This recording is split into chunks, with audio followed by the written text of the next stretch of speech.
I want men to understand something about their erection. Okay, now we have the penis in a flaccid state. When it is in the flaccid state, it means it is not erect. Let me fix this thing back. It is not erect. Now, the amount of blood that flows inside the penis when it is not erect is the same amount of blood that flows out of the penis. So blood flows in and out of the penis when it is not erect. But you see, when the penis becomes swollen, some amount of blood is kept inside the penis and only a little is allowed to flow out. So when I say the penis is swollen, it means it is a little bigger. Sometimes when you are urinating and you shake it, you see it becomes a little bigger than when it is flaccid. You have blood in it. So the blood vessels, you have some more blood filling the penis than when it is flaccid. But the volume of blood that you need to have your penis erect and hard is 6 times the volume when it is not erect. And when it becomes erect, part of the blood is blocked from coming out. So you should know that. That is why when you have an erection for a very long period, you have oxygen getting into the blood and then causing what boys call blue balls in the testicles. It's because you have a lot of blood held in the penis for a long time, and as you are breathing, oxygen gets into the blood and then it causes a tension in the testicles, which you call the blue balls. That is not a disease anyway. All you do is violent. Is painful. It is painful. Okay. It is painful. You feel the veins in there. It's painful. And all you do is you just pick warm water, put in a towel, massage the testicles, or just place on the testicles, or just allow the woman to just leave. Once the blood moves away from the penis and the testicles, the blue balls stop. Okay. Or you can just massage the testicles. You hold your testicles and throw one into one like that, and then you are free. So once the penis gets rigid, once it gets hard, the blood that flows into the penis is not the same volume that returns. Some is kept, some is blocked, so that the penis becomes hard and erect. Next, we are looking at this one. Now, I want to you're seeing let me go back to this one. I want to show you what happens when the penis is about to erect.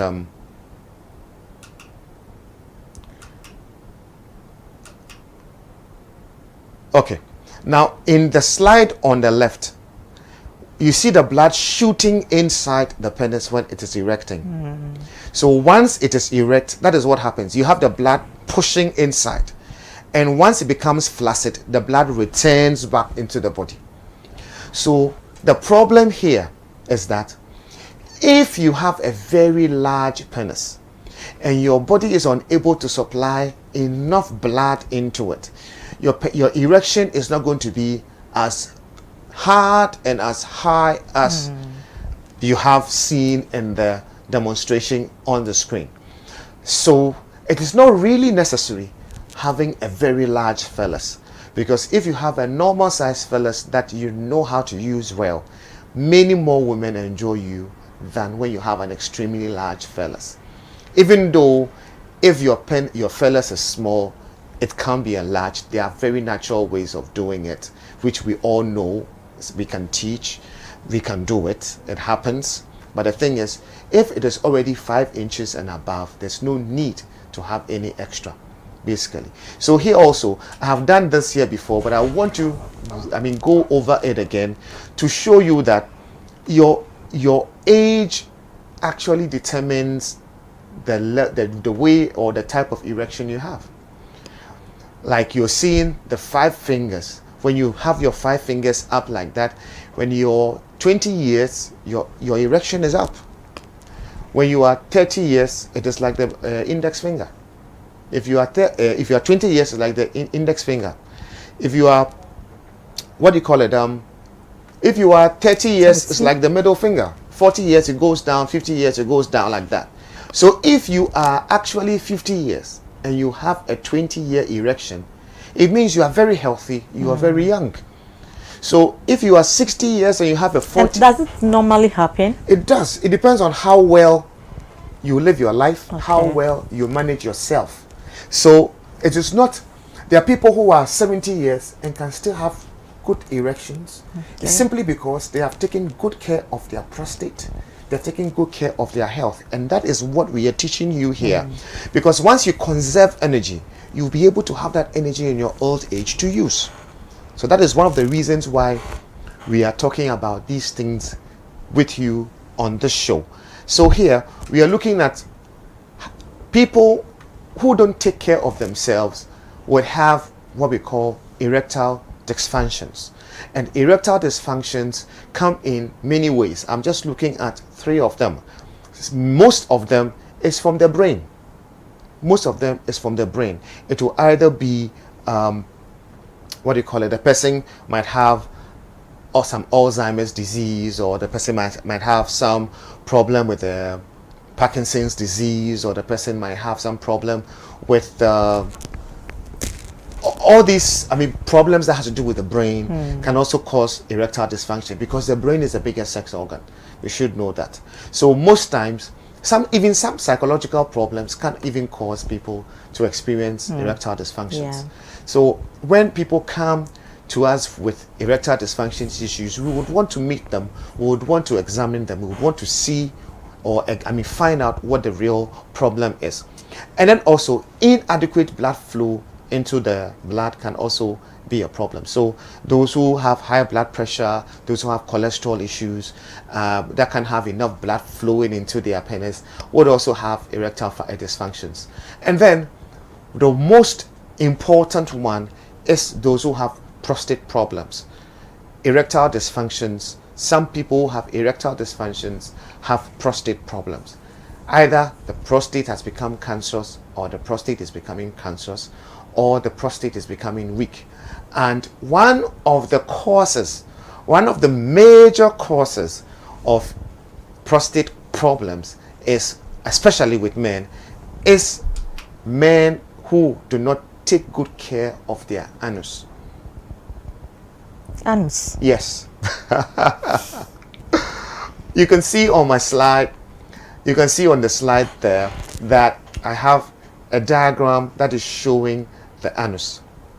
Now, if you look at it, there's an opening and there's a bar that is indicating the prostate. That opening is the anal canal. Men who suffer from problems like constipations, and they ease themselves, they don't wash, and they use only toilet rolls. Once you do that, you have some of the feces left in the canal. And once you have some of the feces left in the canal, what happens is it affects the what do you call it? The prostate, because then the bacteria from the from the anus then goes all the way to affect your prostate. Okay. So it is important that you take extreme care of the anus. So once you clean with a tissue, you should also wash occasionally with a mild soap, at least 1 inch of your finger entering the anus and cleaning. And then there are times when you even Pamela, can you please repeat that again? You actually use your finger? Yes, you water, mild soap, your finger in the anus. You just round to clean if there's any, like if you had any hard feces or whatever, or if there are any remains there, so you can wash them out.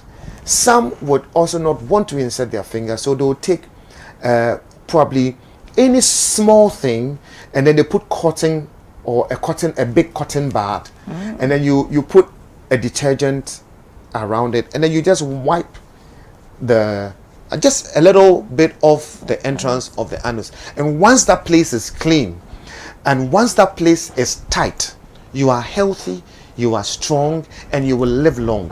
Because if you look at a baby and you are trying to put bentua. Bentua, we all know bentua. I don't want to use the. You see how tight it becomes. Yeah. But the baby, when the baby wants to ease, the place will relax itself, and then the ease will come out. But the thing is, if you are an adult and you ease yourself, you should clean yourself well, especially if you are a man, because that will protect your prostate. Very good. And then also remember that the anal muscles are connected to all the muscles that are around your sexual organ. You call them the sphincter muscles. They are connected. So let me also tell you this, that if you are a man and your face is fluffy, your face is loose, it also means you don't have a hard erection, because your anus will also be loose, because those muscles are connected. If your face muscles are weak, it also means your sphincter muscles are weak. And one of the ways to make your face firm, like if you look at my face is firm. I'm an old man. When I say that, people laugh.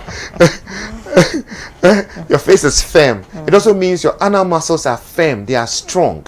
And once they are strong, it also means your erection will be better, will be stronger. So we need to take care of that part of us. Very, very important that we take care of the anus. And then also our sexual glands, like I said, our sexual glands they become strong when our anus becomes very, very firm. And